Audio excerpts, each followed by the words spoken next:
An open letter to President Obama and his criminal liberal associates.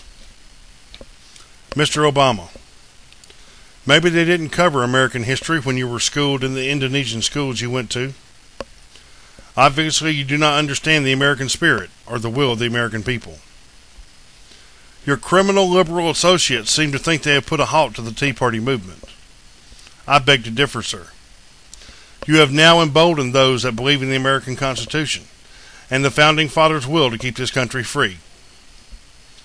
Mr. Obama, you may think the American public will forget what has happened this month. I am one who will do my damnedest to make sure they don't. You, sir, may hate this country and everything it stands for. You are entitled to your belief and your feelings about this country. That's what you are guaranteed under the same Constitution you have done your best to shred and forget. I will tell you this, sir. We the people believe in the greatness of this country because of what our men and women gave up to preserve our freedoms and liberties. The people that laid their life on the lines are the same ones that deserve much better than what you have shown since you took office. Mr. Obama, you claim to be a constitutional scholar. You obviously skipped a lot of the parts that you really should have paid attention to, like the Second Amendment that guarantees the right to bear arms. Our founding fathers put that there for a reason, mainly to throw out a tyrannical government and install a government that will be once again for the people, by the people, and of the people. Mr. Obama, we as citizens know that this health care bill you have signed is nothing more than a power grab. You would think after all the calls and correspondences the representatives have received in the last year, they would have gotten the message. Your criminal colleagues in Congress will be dealt with this fall. I am sure you made promises to them that they would be reelected if they followed you with this bill. We, the people, have different ideas.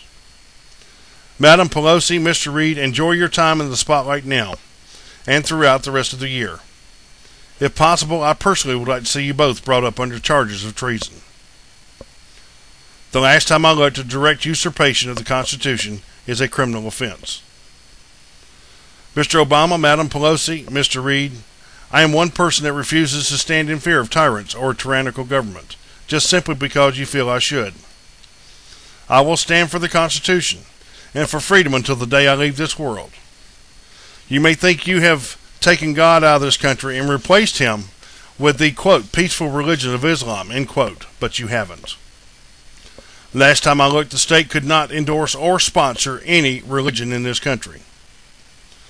We have for more than 200 years allowed Christianity to flourish without any government influence at all. By doing so, God has granted his blessing to us, the people of this country. To those that have been complicit with the destruction of what was the great United States of America, when you come to your judgment day before the same God you do not want to admit exists, you are going to have to answer one question from him. That question is, why did you allow your fellow congressmen and senators to destroy the one country in the world I gave man to be free for all eternity?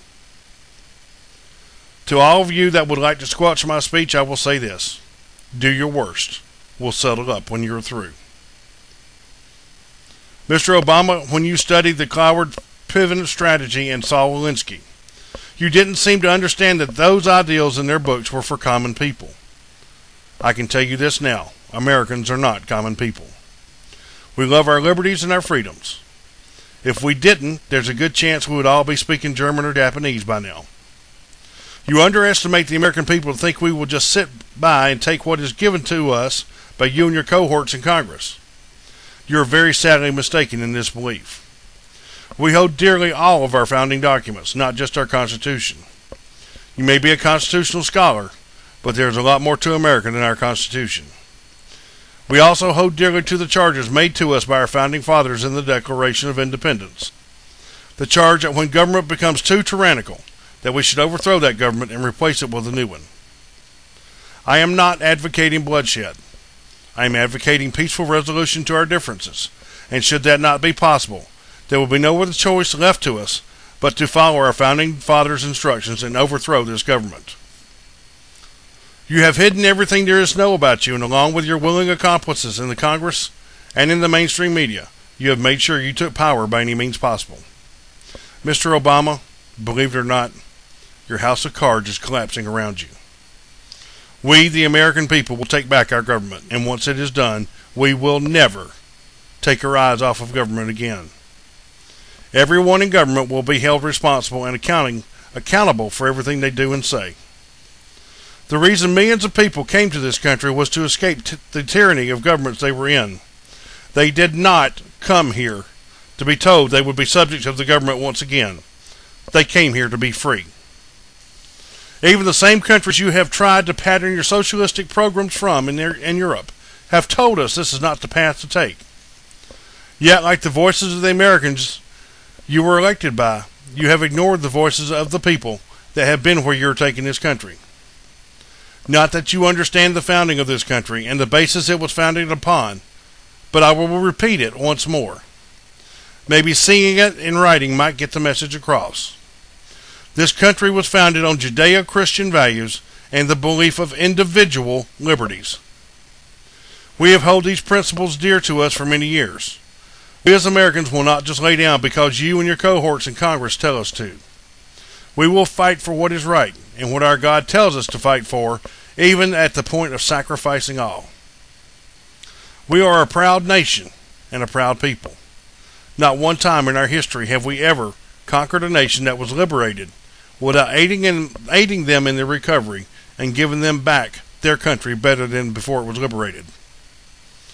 Mr. Obama, Madam Pelosi, Mr. Reid, you have now declared war on the American citizenship as a whole. If you don't fear us, perhaps you will fear the wrath of whatever creator you believe in. Godspeed to our men and women, sons and daughters at war. And most of all, God bless the United States of America. My name is Emery Cobb, an American patriot, and I approve this message.